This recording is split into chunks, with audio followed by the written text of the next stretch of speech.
You know what? This is not easy. Bloody hell. Welcome, everyone, to Gus the Red Devil TV. Listen, this is taking me like about, I'm not even joking, this is taking me like 30 takes. 30 takes. I kept on stopping it, cutting it, stopping it, cutting it, playing it, stopping it, cutting it, playing it. You know, eventually, and now this time I thought, you know what, I don't care whether I make mistakes or not. I'm just going to continue with this. Anyway, people, thank you for coming to my channel, Gus the Red Devil TV. As you can see, I support the best club in the world. Kiss the badge. Manchester United.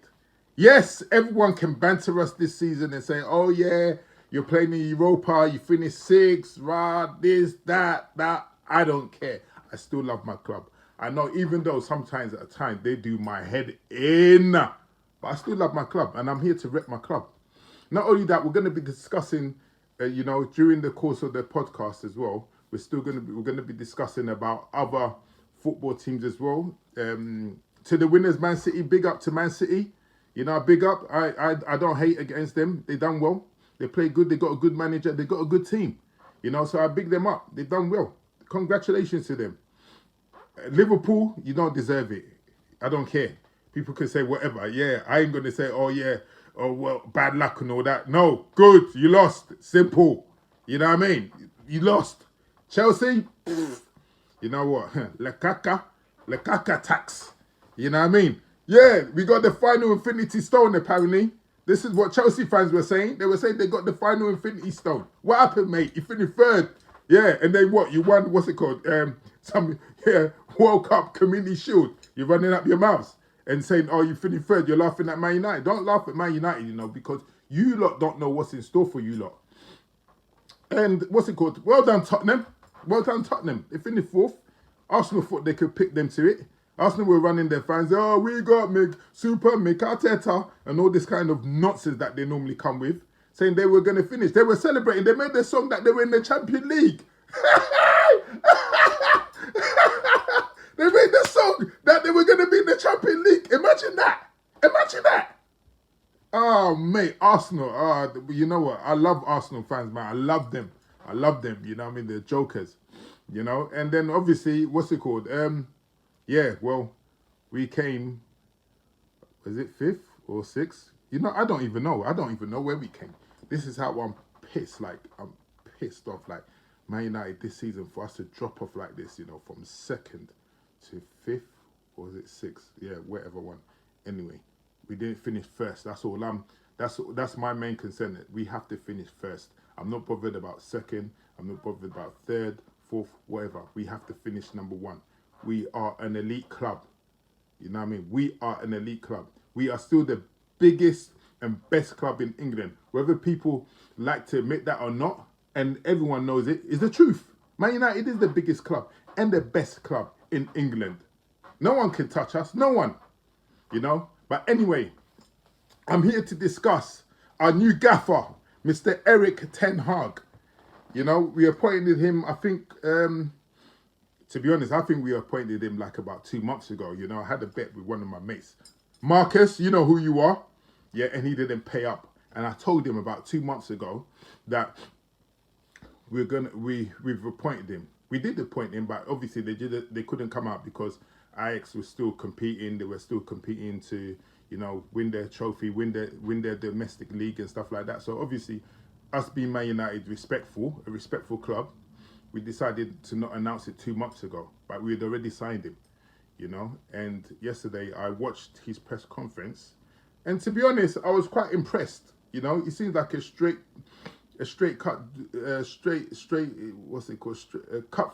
cutthroat. A cutthroat dude. You know what I mean? Like, he seems straightforward. You know, Dutch people are normally like that. They say how it is. They don't cover cracks. They don't feel like, you know, they just don't cover cracks temporarily. They don't do that. They're direct. You know what I mean? And he seems like a very direct guy.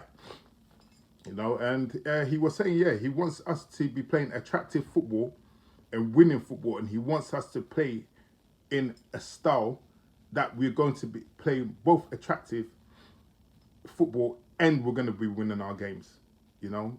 And what I liked the most, what he said is that we're going to take it game by game. That's what it is. That's how Man United need to build, you know. The way I look at it, everyone keeps on saying, oh, you know, some of my friends try and stitch me up and always they ask me that, oh, so when do you think you guys are going to win the league? Are you going to win the league next season? You know, and you know, sometimes I tell them what they want to hear so that we can just banter and, you know, have a laugh about it and that, yeah. But realistically, Man United is not going to win the league for, like, I'll say another 3 years. I'll tell you the reason why. Number one, these footballers, these Man United players, at the moment, yeah, they're not playing good football. They can't pass to each other. They can't, like, you know, the ball possession is terrible. It's terrible, you know. They can't see passes. Like, everyone keeps on saying CR7 is the problem. He's not the problem. He makes the runs. If you're a Man United fan, I watch Man United, like, religiously. And CR7 makes runs, darting runs, timing and time out. He keeps on making them runs. But guess what? The ball never comes to him. And the guy gets frustrated. Like, you know, if you play football, you would know. You know, especially if you're a striker, you'd make so much darting runs and the ball ain't coming. Like, you know, what, of course the guy's going to get frustrated. Then, you know what, the media is going to come with, oh, he doesn't press, he doesn't do that. When have you ever known Ronaldo to press? He don't press. He's never pressed. He's a goal scorer. He's not there to go and trap back and do all this kind of stuff. The guy is there to bang in goals. That's what he is. He's a goal scoring machine. You know what I mean? But you have to supply ammunition to him. You know what I mean? If you don't supply any ammunition to him, how is this guy going to let off? How is he? How is he going to let off? How is he going to bang in these goals?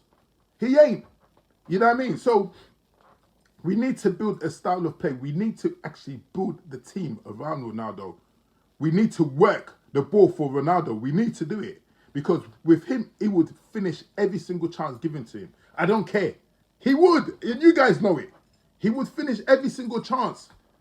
You know what I mean? So first, I just hope, you know, the first thing is that we get our fitness up. Because these players, they're not fit. They're not fit. Not even out. Listen, they're not fit at all. You know, look at Man City players. Look at, I hate to say it, look at Liverpool players. Look at their fitness level. These guys can run from minute 1 to, if they have to even play for 5 hours non-stop, these guys will keep on running. You know, Man United, we don't do that. You know, our fitness level is like 20 minutes. After 20 minutes, we're knackered. We can't even move. Like, what is going on? Like, what is the fitness coach doing over there? What is he doing? Are the diets not on point?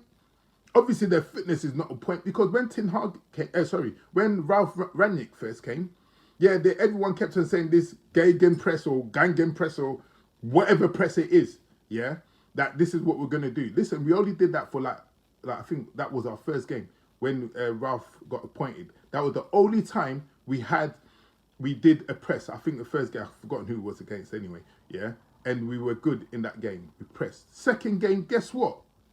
Boy, it's like these guys, their battery just diminished straight away. Like, you know what I mean? Like, they had no energy in the second game. They couldn't do it. And then apparently, some members went to go, 4 members, which I don't want to mention their names because I love them all, yeah. They went to go and see, but this is apparently what some people are saying, yeah. That they went to go and see Ralph to tell him that he should change the tactics. Are you lot taking a mick? Are you lot taking a mick? Because what? Apparently they're saying, oh, like, maybe, I don't know what they would actually go and say to the manager that, oh, please, can you change the tactics? You should be embarrassed. What? Are you going to say, oh, change the tactics because we're knackered? Are you guys for real? I hope it's not the case. I hope it's not the case because apparently there's 4 senior members who did go and see Rangnick and tell him to change their tactics. You know? Like, listen, all that needs to stop now. And the good thing about it, I don't think, what's it called? Ten Hag is he's gonna take that nonsense. I don't think he's gonna take it. You know, and I can see it. I think he's gonna make these players fear him. But in a good way, not in a bad way, he's going to make them fear him. Because for a player to have the kahunas, yeah, to go to the manager's office and tell him to change the tactics, are you crazy or something? That's like the Man City players going to Pep and tell him to change his tactics. Because you know what? Oh, you know what? We're exerting too much energy and we need rest. We can't keep on pressing 90 minutes or whatever throughout the entire match. So please, can you change their tactics? Or Klopp, can you change their tactics? No! No, you can't do that. That has to change. And I think Ten Hag, he knows that, listen, you lot are not going to have it easy with me. You can tell from his demeanour, his press conference, that this guy is a no-nonsense guy. You can tell. You know what I mean? So I just think, so far, listen, I'm not gonna be like, you know, I'm not gonna say, oh yeah, he's the one or whatever, he's the Messiah. I'm not saying that. You know, it's gonna take a bit of time, but I'm willing to give him that patience. You know what I mean? And he seems, they asked him a question yesterday, oh, what do you think about Ronaldo? And you can see he was kind of happy, like he was saying, yeah, Ronaldo? He said, Ronaldo? He's a goal scorer, which he is. You know, and he is going to use it. He is going to use Ronaldo a lot. But when they questioned him about Maguire, his demeanor was a little bit different. He was like, yeah, you know, he didn't slag him off. He didn't slate him or anything like that.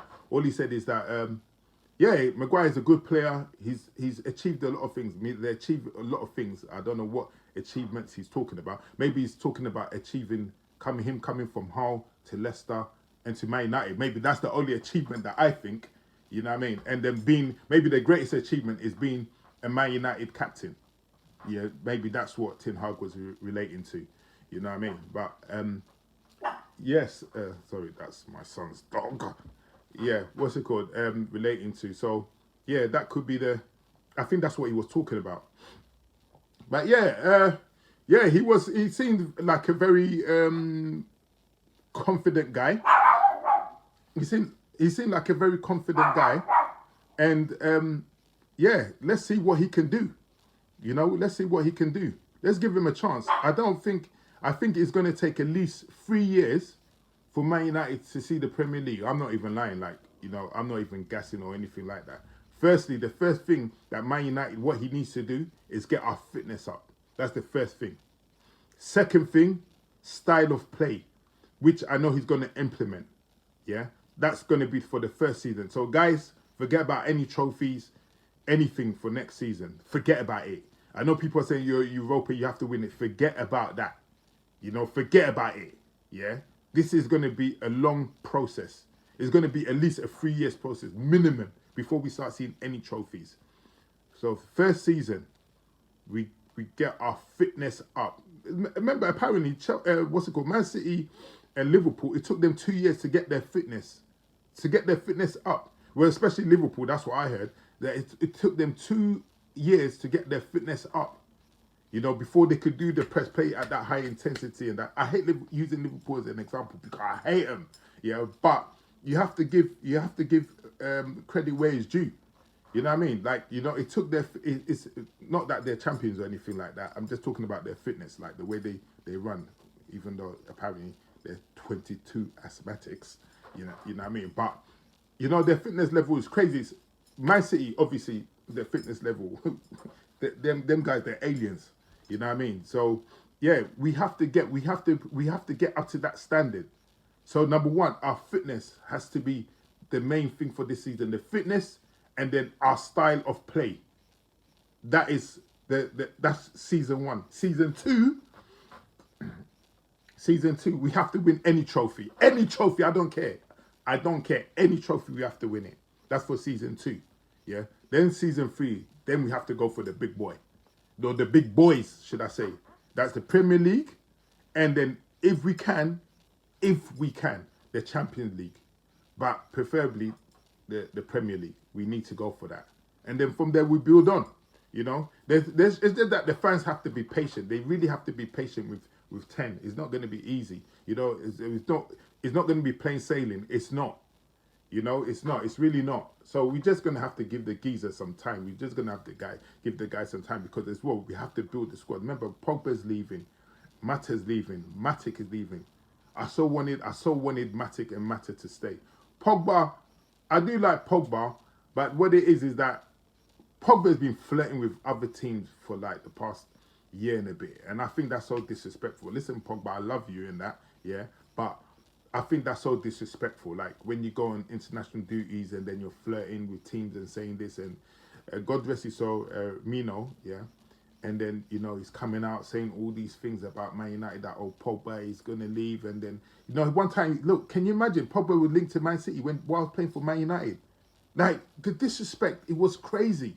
You know what I mean? But if Pogba stays, listen, I would love it, but he ain't gonna. You know what I mean? He's gonna go Juve or I think Real Madrid. He might even go PSG. You just never know. You just never know with these guys. Now that they've tied Mbappe, you just never know. He might actually go to PSG. Remember, PSG were working on this deal to still keep what's it called? Kiss the badge, by the way. What's it called? They were working on the Mbappe deal. Now that's done. You never know. Maybe the next person they might move to is Pogba. So let's see how it goes anyway. They're saying Juventus and stuff like that, but can Juventus afford Pogba's wages? You know what I mean? Remember, this is going to be Pogba's last contract, so let's just see what's going to happen there. But he is going to leave Man United. Apparently, Aaron Wan-Bissaka is going to be leaving. He's going to be going on loan to Crystal Palace, apparently. So, yeah, that's another one. When he first came, yes, defensive-wise, he's up there. No one can deny that. But going forward now, as a right back or right wing back, you have to do more. And attacking wise, don't get me wrong, he's improved a little bit, not that much, but he's improved slightly. But he's not on Trent, Reece James. No, let me name it like this: Kyle Walker, Reece James, and Trent's level. He's not. So unfortunately, we need another right back or maybe right wing back. Whatever system, what's the name, Ten Hag plays, we're going to have to go with that. But yeah, Dalot is good attacking wise. Defensive wise, he's not on Aaron's level, but you just never know. Maybe the next person he might play with that centre back, hopefully is Timber. I've forgotten his first name. What's he? Oh, I'll check it later. When I do the next YouTube video, then I'll tell you first name. But Timber, anyway, his surname's Timber. Yeah. Hopefully he comes in and then he plays on the same side as Dalot. And this Timber guy, hopefully we get him. From what I've seen of him, this guy is impressive. Very impressive. Very composed on the ball. Very like Rio. You see how Rio was majestic on the ball? He's just like that.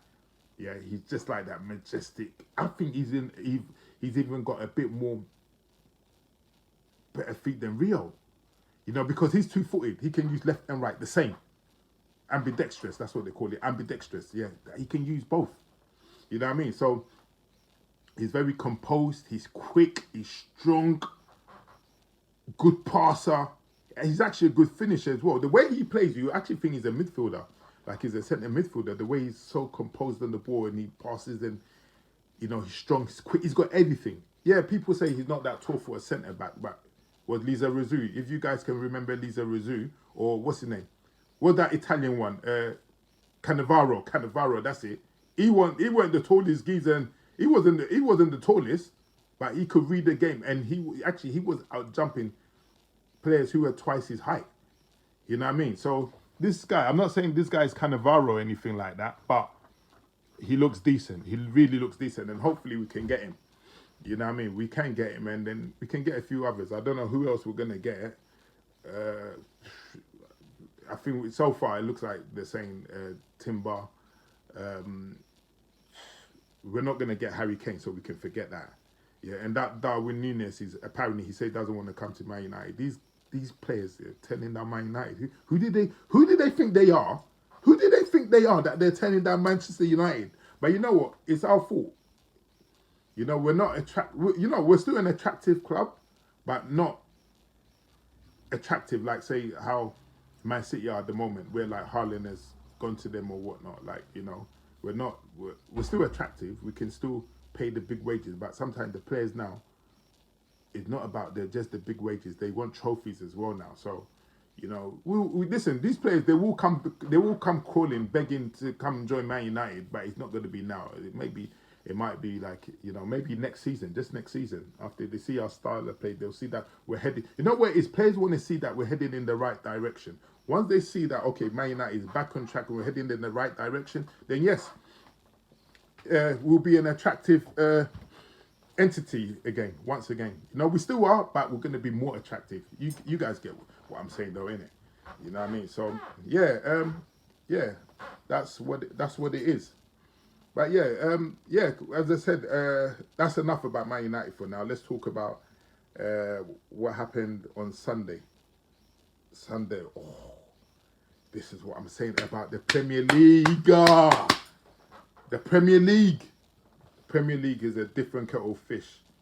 Sunday, listen, I was at work actually, and you know what? I was flicking between channels. I was looking at the relegation battle. I was looking at who's going to qualify for Europa, who's going to qualify for the Champions League between Arsenal and Spurs, and then obviously the main thing to see who was going to win the league. I always knew Man City was going to win the league. I knew it.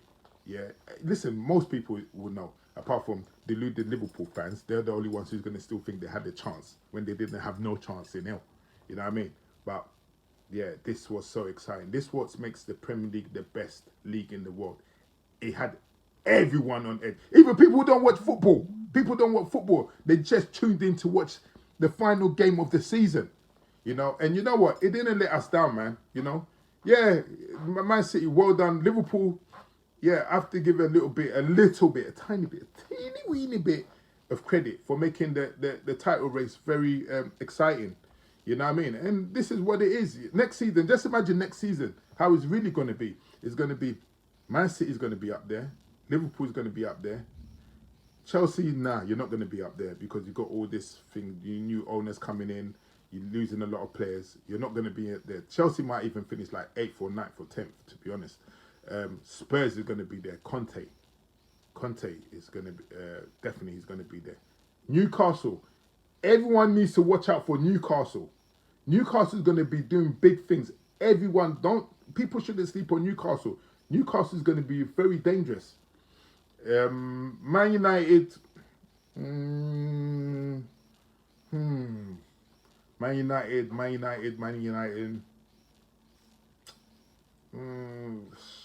I don't know. Tuchel, when they interviewed Tuchel mentioned Man United in being 5 teams next season who's going to compete for the title. And to give Tuchel props, and this is the only time I'm going to give Chelsea props, Tuchel did say Man United is going to be a competitor for the Premier League. I don't think so personally. I personally don't think so. I think it's too soon. But yeah, he said, he thinks Man United is going to be one of the competitors for the Premier League title. Boy, if that happens, imagine if Man United win. Oh my God. Hey. People are going to be finished. People are going to be finished. They already find me annoying as it is. And just imagine if Man United win. Oh mate, that is going to be a wrap. Hey, I'm going to be... Please let that happen. Please, God, please let that happen. But as I said, the next season is going to be beautiful. The Premier League is going to be beautiful to watch. There's going to be Haaland. There's going to be Timber. Who else? Oh yeah, apparently Tchouaméni might be going to Liverpool. Tchouaméni, I don't know why he want to do that. I don't know why he would choose Liverpool over Real Madrid. He's dumb. He shouldn't do that. Bruv, go to a big boy club. Go to Real Madrid, bruv. Don't go Liverpool. I'm only joking, but it'll be exciting to see all these players in the Premier League. It would be very exciting to see like all the top players in the world come to the Premier League. This is the reason why I don't understand why Pogba is leaving. Pogba should look at it like all the best players are coming to the Premier League. All of them, they're coming to the Premier League. So why would you want to go to play in Italy? And the funny thing is that he's going to go to Italy and he's going to shine. And you know what? People are going to say, oh yeah, because Pogba was at Man United, we made him crap and all that. No, no, no, no, no. You guys don't get it twisted. Italy is a slower league. Yeah, they don't press you as much as England. They don't press you. So he's got time. He's going to be romancing the ball, spraying his 50, 60-yard passes, having time to do what Pogba does, like, entertain with the football. Premier League, they don't give you that time. So don't people get it twisted saying, oh, we made him crap. No, no, no, no, we didn't. It's just that the Italian league is slower than the Premier League, and he will have time on the ball. In England, you don't have time on the ball. Even when you play five-a-side, you don't even have time on the ball. Then talking about Premier League, you know what I mean? So yeah, it's gonna be next season is gonna be lit. I ain't gonna lie, it's gonna be lit. I can't wait for it to start. I can't wait for the pre-season to start. I can't wait for all these things to start. You know what I mean? But yeah, let's see how it goes, people. But anyway, as I said, this is my first stream, and you guys, sorry about that. Next time I'm gonna lock him out in the garden somewhere. No, I'm only joking, but yeah, I don't want no Zuma campaigners coming to say, oh yeah, this geezer saying, no, he's gonna treat his dog this way, that way, whatever. No, it's not even like that. Love for the animals. But yeah, next season is gonna be lit. And as I said to you, yeah, I'm about to end this stream now, and I will come back later today. Hopefully, we'll have some transfer, talk about a little bit of transfers. Not with just Man United, with all the other teams. I'll go and do a little bit of digging up, see what I can get out. Speak to some of my sources and that, and see what I can come up with and keep you guys posted up. You know what I mean? But once again, people, love. I'm so happy I got this started. I'm so happy, and hopefully we're going to have big, great adventures together. Hopefully this can blow up, and sometimes maybe, you never know, I'll get some of you guys on this podcast and see what we can chop it up, make some good, great content together. You know what I mean? And let's see how it goes, man. This is just the beginning, onwards and upwards. You know what I mean? Let's see how it goes. But anyway, people, I'll get back to you later on in the day. You lot have a lovely time, and thank you once again for coming to Gus the Red Devil TV. I'll speak to you guys soon. Peace. Kiss the badge. Mwah.